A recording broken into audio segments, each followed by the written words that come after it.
morning. I got up even earlier today to knock out some acres, 3 a.m. About the only way to hedge your bet against that kind of sleep deprivation is waking up with a nice old can of energy by your side. There's our ride for the morning, or at least the first part of the morning. I'm not making the same mistake I made yesterday. Today is going to be a terrible and unproductive day. It would actually make sense that that'd be the case because the earlier I get up, the more stuff I see. Okay, where are our lights at? We're gonna need to replace those drive tires soon. Those are pretty worn out. Just doing a quick walk around this morning. I don't expect anything to be wrong. It's not a good idea though to start without at least looking. It's like the start of a horror film. No survivors. That's what the Roundup is doing to the world. That was a full-grown human man at one point in time. Now it's just a hand. One other thing I probably need to do on my way back is stop at Mom and Dad's and get some gas and top off this pump. I don't know how much is in it. I would imagine not very much because I think I've ran 2 days on it without filling it up. I doubt you can get much more than 2 days, although I'm not tendering super hard because I'm only spraying in the morning. Ah, there she is, the old troublemaker. While the truck warms up a little bit, I'll give you a very quick update. Tomorrow evening, we're expecting some rain that could put us out of the field for a couple of weeks based on the short-term forecast. Basically, it looks like this rain's going to turn into another decent rain, and that's just going to keep rolling forward. That's the cards we're currently looking at. Today in particular, there's a cold front moving through the area. I believe a cold front, I don't know, I'm not a weather expert. And that cold front is going to bring some winds. With those winds is going to be a lack of ability to spray. The only catch is that the wind is going to stay low until about mid-morning. So if I can knock out 300 acres, 400 acres maybe at best by 10 or 11 o'clock, that would give us a good start because with the rain coming, we want to make sure everything we have planted so far is protected and covered with the residual product to keep those grasses and broadleaf down. That's what we're working on. Yesterday I talked to Big Game about knocking out all sorts of acres and we had problems across the board. I broke the tensioner on the breakaway section on the Higgy boom. Dad had a plug seed tube on the DB60, that's what he was running. And then the 8310R on the corn planter tractor made me do multiple parked regens to clean the exhaust filter. It was a long day. I'm hoping that today is even worse. See what I did right there? Hopefully that trick works. We'll see you soon, sprayer. Going to get a big old load of chemical. I've got the fancy sprayer. I've got the nice tanker. I think the next thing on my wish list is a big old long-nosed Peterbilt with stacks and a loud jig brake. Just to pull this down the road and wake everyone up in the morning. I wanted to sound like it's mad at people when it's slowing down. Get out of my way! I'm sorry, that was a bit much. It's early, guys. Cut me some slack. Only people who will beat almost any farmer to work this time of year are the co-ops and retailers. Loading up. Should have enough to spray about 400 acres. Alrighty, just finished up loading. I'd love to give you a tour, but don't like to be too nosy here. It's their place. I'm not gonna intrude too much. It's like a freaking beehive around this place. Spraying, spreading, anhydrous. I mean, everything you could imagine going on is happening. We're headed back southbound to spray a couple hundred acres as long as everything goes our way. It's amazing how much brighter it looks on the camera than it actually is. It's still pitch black right now. Well, there may be some ambient light starting to crest. We got a couple hundred acres right behind the farm alone to spray. Hardest part about that when tendering myself is deciding where I should park the truck. I believe Dad has the planter in the way on the edge of the field because he ran out of seed. So I may just park it along the north road here. I'm gonna have to walk a couple hundred yards back to the farm. I wanted to get it out of the way somewhat just because I was concerned about the Lakeland kids, the college kids that come down this road at 1.5 million miles an hour. Got that tinker over pretty far. I'm not gonna move it until I get a couple loads off, so it should be all right. I would imagine with almost 400 acres of chemical on it that it's pretty top heavy. There's two things that you can guarantee when you take a load like that down the road. One, it's going to be well mixed by the time you reach your destination, and two, your brakes are going to be very warm. And I know we definitely accomplished both of those. A little exercise may do my body some good this morning. Oh, my sweet soybean planter. I missed running that yesterday. Hopefully my dad was nice to it. You never know with him. He could have pulled that up another 3 or 4 foot and been out of my way. Okay, my plan is for Dad to run this planter first thing. I'm probably gonna try and hop in it after I get some spraying done. Hoping to have a very unproductive day. I was about to jinx myself, so I didn't do it. I wouldn't exactly call my dad more meticulous when operating this. He just drives a little slower than I do. Okay, now it's eggy time.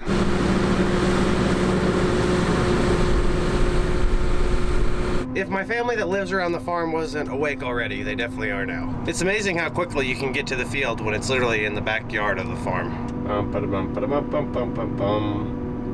Once I get this unfolded, I am gonna back up to the tanker, put the boom down, and inspect my nozzles, make sure everything looks like it's in working order. Figured I might as well at least start the morning with a fully operational boom. Let's fill her up, inspect the boom.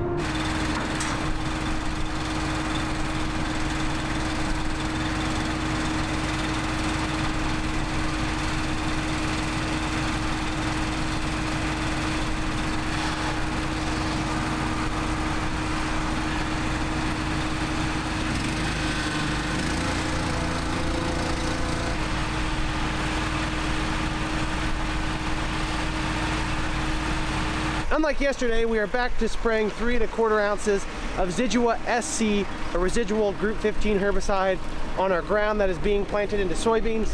We really don't have a whole lot worked ahead of the planter. We try not to get too far ahead. I'm only going to be spraying ground that's worked. As much as I'd like to say we're going to get a ton of beans planted today, I'm not going to make any promises because we've had a bad run of luck the last couple of days in terms of productivity and breakdowns. I swear I saw one that was out of place. It'll look fine to me now. There it is. Basically on the 5-way nozzle bodies, or I guess any type of nozzle body, the one that's pointing down is active. Before I take off, I'm gonna bump the target rate back down to 15 gallons an acre versus the 19.9 we were spraying yesterday. We were putting on that 32% liquid nitrogen, so we were trying to get that on at the correct rate to get the appropriate amount of pounds of actual in. This, we're just shooting for 3 1/4 ounces of the Zidua.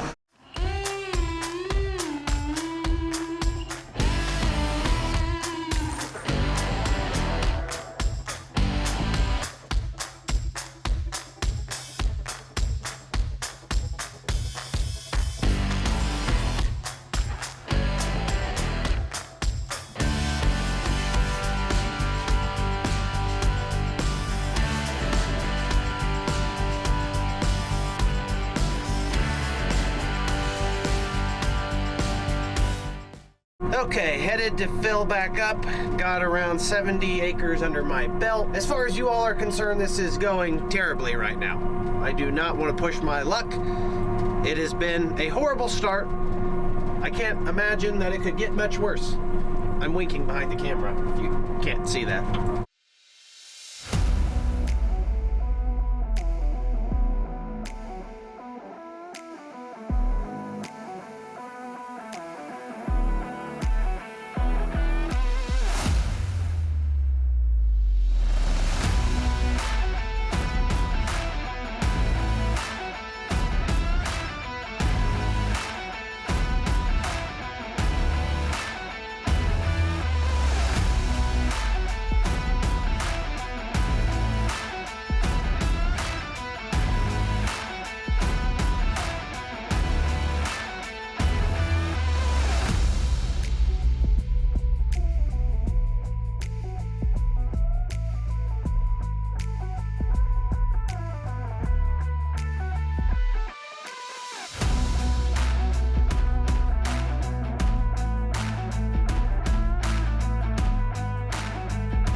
$168 acres in the bag before 8 a.m. Terrible start for me, like I said.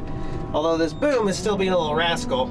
There's some eyelets there that the hydraulic pins go through that I think just need adjusted.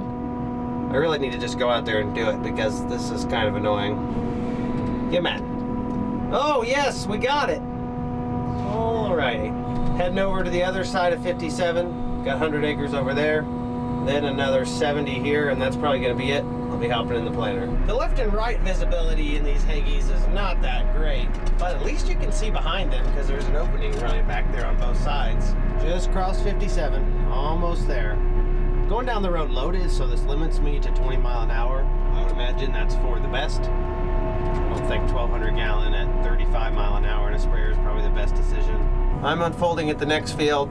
It's not even going to take a full tank to spray this. Jeff's just firing up the big 9620R over there to my west, about a half mile. Have that 70 acre worked pretty quickly. I maybe need to get more spray. Putting down our protective blanket. Water hemp, try your best. Actually, I take that back. Water hemp's a pretty fierce competitor. Let's just hope that we don't see any of it due to this post. Oh, perfect. If my math is correct, 2 more fills should finish what I'm going to spray this morning. Then Dad wants me to hop in the soybean planter. I don't know if he's worn out from running it already or knows I just get more done than him. In and out in 6 minutes isn't really a bad turnaround time for filling up by yourself. I've learned a few things in the last couple days. The first 1,000 gallons takes a couple minutes. It definitely seems slow. The last 50 to 100 gallons happens in the snap of the finger. I mean it literally. If you do not slow that pump down, you'll be shooting your product out everywhere. Definitely learning a lot about the sprayer on this long rolling farm with all of these terraces, teaching me how to take manual control of the boom, but also give it back to the height control when I'm done. There's definitely a more efficient way to do things. Occasionally though, you gotta get your boom off the ground. Not really that concerned with my boom being in the air out in the middle of the field. It's along fence rows and neighbors' fields where you really want to be careful doing that. It's either lift your boom up or drag it across the ground. I've already broke the boom once. Go figure, my boom's not one to fold in. My shimmying and shaking is not doing the trick. I'm gonna go ahead and try and adjust these eye bolts that latch in. They said that if those get out of alignment, sometimes these cylinders won't let loose. Son of a gun. Not a 32.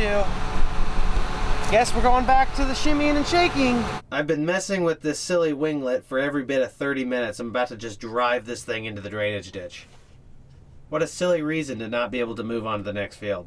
Got my hands on a big adjustable crescent wrench that was big enough to go around the nut that locks in the eye bolt. Loosened the bottom one off because I couldn't even access the top one with the wrench. And it folded on the first try, which is extremely frustrating. Dad just pulled up to the southeast, right on the other side of my not in the way at all boom. He's got the bean planter. He's knocking out the acres this morning. Oh, it feels good to cover this many acres until the boom doesn't fold up. Other than that though, it's been great. I'm actually getting fairly comfortable in this machine, which is scary because I've been cooking it around the outsides. There's neighbors planting on both sides of me. My mom's dad, also known as my grandpa, is planting to my east, and to my west, Kevin McKay's getting ready to plant. And back behind the trees right in there, Jeff's working with the 9620. I'm not saying we're getting down to the short rows because we still have a good chunk of soybeans left to plant. The list is dwindling slowly though. Had to call a tanker back. I ran out on the last through. This is a 76 acre farm, so I made it 73.4 acres in. Almost at it. I'm not going to get my wind meter out and check. I can definitely tell you though that it is getting a little bit on the breezy side, so that's why I'm glad we're shutting down. Dad keeps calling me, so he must be getting tired of running the soybean planter. The operations center, without a doubt, is one of the coolest features, in my opinion, that John Deere offers. I know it's not really that fancy. Jeff's working ground right there. I'm parked here in the Haggie. Dad's over here in the DB60. He should be about done, it looks like. This field's blue because I sprayed it a little bit ago.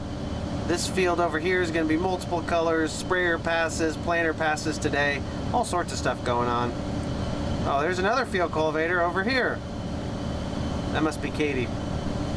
Getting a lot ready to go. Just topped off, tanker's leaving. I'm gonna finish spraying this. It's definitely too windy to even think about doing any more. Not that I have the time to spray anymore right now. Time to move on to greener pastures. Please fold in on the first try. I'm begging you. Oh no. Not this. I thought we fixed this.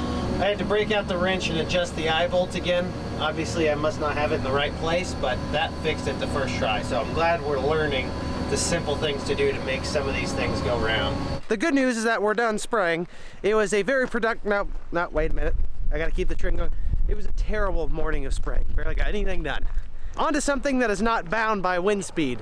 Planting soybeans. Dad's in the planter, obviously. I'm gonna go ahead and put 2 boxes of beans in here for our next field.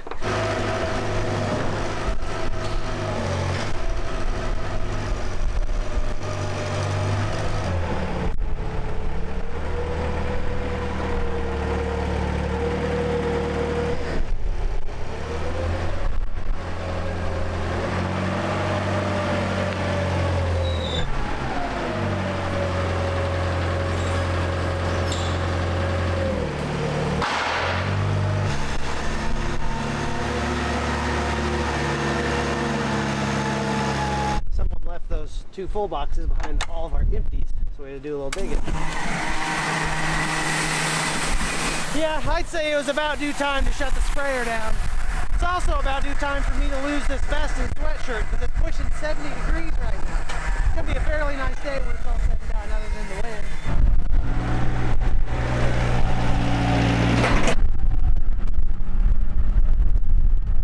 This is a new bean this year. It is a Don Mario 34E11 3-4 enlist bean. We've had tremendous luck with the other Don Mario varieties we planted, specifically those 3756E soybeans. Planted 5 or 6 boxes of them this year. Trying out this 3-4, expanded our order on soybeans a little bit with Don Mario. Nothing quite excites me more than new varieties and hybrids. I don't know why. Maybe the seed companies have trained me. Could be that. What a beautiful mess. What a beautiful mess I am in. Spending all my time arranging grow boxes and out of my time. All right, let's get these beans to the planter. I'm gonna load the old planter up.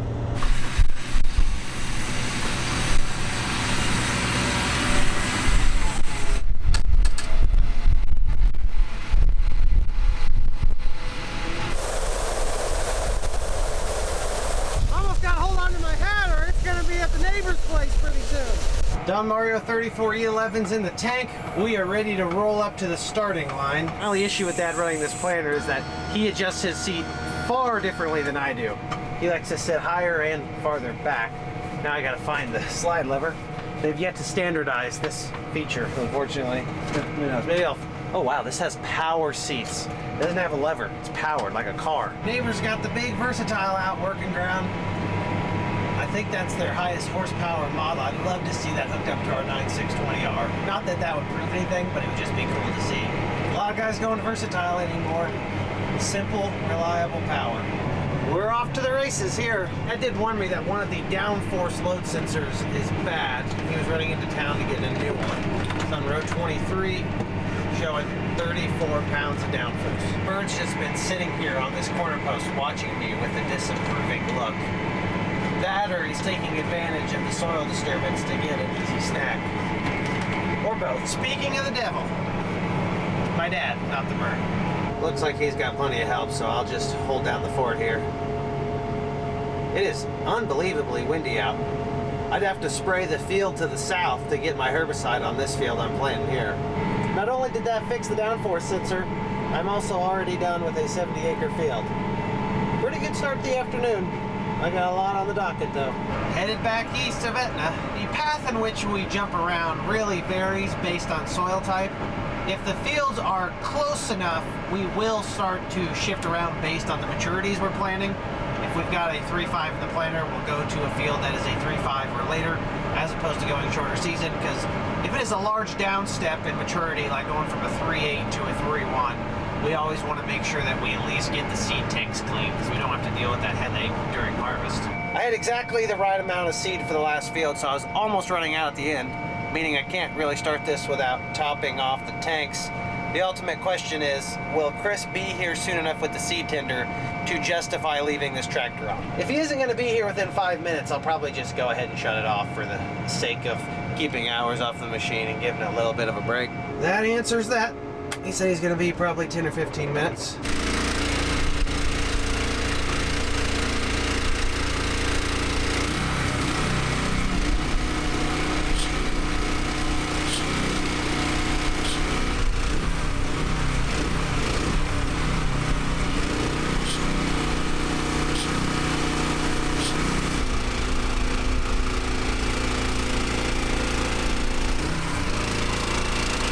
Okay, we are topped off and ready to go. I need to switch to the appropriate field. We've also got 2 new varieties in here, not new to our farm, but we're changing from what we had. Splitting the planter. Left half is the new Pioneer 38A28. We've already planted some of these. Right half is the 1-year-old Pioneer 37A18 soybean. They're close enough in maturity that you really can put a 37 and a 38 right next to each other. It's not going to slow you down at all. On top of that, by the time we usually get to this farm, they're all about the same moisture anyways. So we've got the new 3/8s on one side, the 1-year-old 3/7s on the other. Should be a pretty close competition out here on some light dirt. The 3/8s are supposed to excel on ground like this, and the 3/7s, well, they claim the same for them. Chris is taking off, but he still has some of those 3/7s on the back. He may go fuel up the pickup truck in the seed tender, and he'll be back within the hour to top me off and then go get more. Ooh, it is so windy outside right now. It'd be a bad day to jog southward. It'd be a great day to jog northward with the wind at your back. Ooh, look at the pretty colors. Those are the 2 different varieties on the mapping. Planter's keeping track of what it planted where. That way the combines can read it as they harvest and tabulate the data. Last pass of this 70, then we got a 40 and a 30, and then another 40 and another 30. I don't know if I'll be able to get them all tonight, but I'm sure gonna try. Next field's just a stone throw away, but I'm gonna back up here and just go ahead and top off with the 3/7 beans. That way we don't have to stop once we get there and unfold and all that stuff. If I did my math correctly and the planter applied seeds accurately, there should only be about 3 or 4 units of the 3/8s left. We're going to just fill both sides with the 3/7s because that's what we got. Yeah, we're fairly close. That might be a few more. These are really big beans though in terms of size, so the looks are misleading. Okay, we're loaded up and ready for the next farm. I was just going to walk out and evaluate my planting job just before I decide to put a couple 100 acres in the ground tonight ahead of a rain tomorrow afternoon. Just dug this guy up. He's about inch, maybe 1.25 inches in the ground. This is really light dirt. If you couldn't tell, there are some complexities to planting in this ahead of a rain and some cold weather. There's definitely some pros and cons to discuss. It seems like it might take me longer to fold and unfold in some of these fields than it does to actually plant them. This seemed like a suitable place to exit the field, and it wasn't very rough, so that was a good choice. We got a little over 40 acres tucked up on the north side of this lane. Not the best dirt, and also not the most comfortable ride to get up here, but that's the price of paying a farm over here. It's a scenic route. It'd be a shame if the new DB60 ended up in the pond. Hello, people of the interstate. I come in peace. Unless you prefer your car clean, then I do not come in peace. I come with dirt. There's another one done. Of course, I ended on the opposite side of the field of my only exit, so I gotta make my way back across. There's really no good way to do this. I like to kind of go at an angle across the middle if possible, just because I feel like that causes the least amount of impact on what's already planted. Shoot, I've planted 200 plus acres and I didn't even start in the planter until after lunch. Until next time, travelers of Interstate 57, is it easy to tell that I've yet to clean my windows this planting season? Because I haven't. I haven't had the time. You guys who keep everything all shined and polished up all year long really make no sense to me. But would you look at that? The Epov crew and their red equipment are out working some corn stalks. I warned them, once you start planting, it's hard to stop. Excuse me, I'm trying to work here? Excuse me, pardon me. Jeez. Pedestrians anymore, they're just careless. Whoa, that's a nice planter, bro. Nice planter. Does anyone else have any fields that they farm where by the time they put the end rows on, they feel like they've lost like 5 years of their life? That's how this field is to me. Surrounded by trees, just an odd-shaped non-square field. I know, they exist in Central Illinois. Hard to believe. Not only did it take away from my lifespan, I think I took about a pound of paint off the right marker, because that's what I used to push my way through the brush. Just about to run out of seed. Just kidding. I am running out of seed. Fortunately, Chris is right here with more seed beans, more Pioneer 37 A18s. We're gonna run over here, back up, and load them up.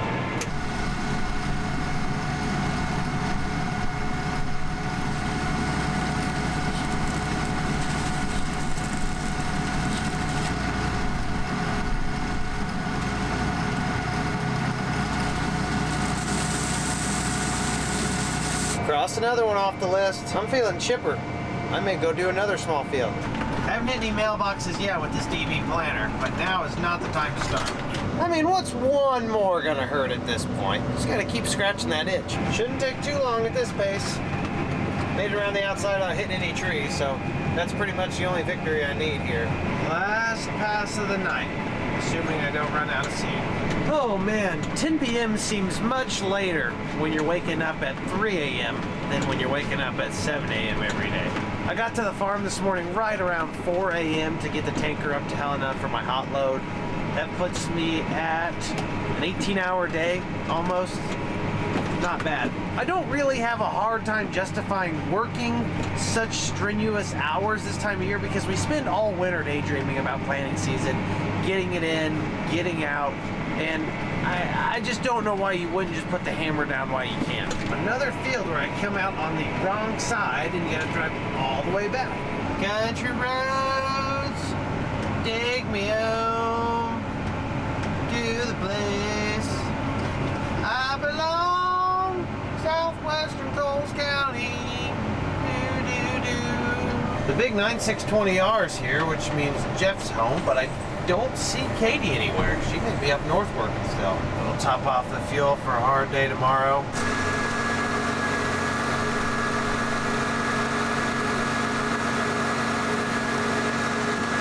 Okay, here's our forecast that we obviously pay very close attention to as we try to make our decisions. They seem to change it every couple of minutes. I can literally check this now, make a decision, and then in 5 minutes check it again, and they've changed the forecast. That could alter the way I would have decided with what I had to do. Anyways, what we're keeping an eye on right now is this rain tomorrow. According to the iPhone weather app, the rain is not supposed to move in until tomorrow mid-afternoon into evening. They're calling for about 3/4 of an inch and then another 3/4 the next day. Probably heavy rain. That puts you at 1.5 inches. There's not a whole lot of rain in the 10-day forecast, though it's not going to be super warm. Again, we want to be careful with these rains followed by cold weather. Weather conditions like this do offer a prime opportunity for some seed to show weakness.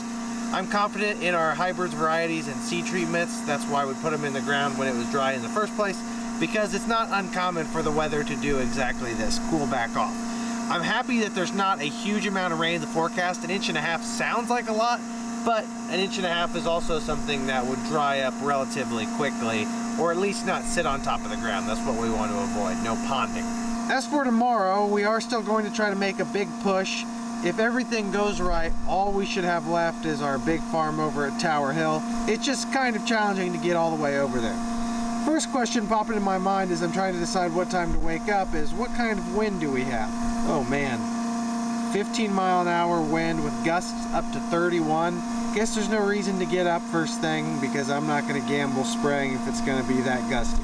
For me to knock out what I need to tomorrow, I'm going to have to plant in an extra fast gear and probably still get an early start in the morning.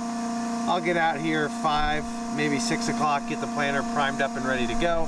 That way we can knock out some more acres. I've already said I'm not intimidated by this forecast. Honestly, I am more intimidated by the idea of not getting my beans in the ground than I am of them not successfully growing with something like this coming. Besides, the only thing we're better at than planting is replanting. I definitely think if you get an opportunity to plant into good dry soil conditions like we've had in that statistically prominent success window of early April, you gotta take it. Your planter pass isn't even one of your most expensive passes. Now, if you said we had to reharvest something, I'd get a little upset, but it doesn't really cost us that much money on paper to go out there and run these machines, especially because they're so productive at acres an hour.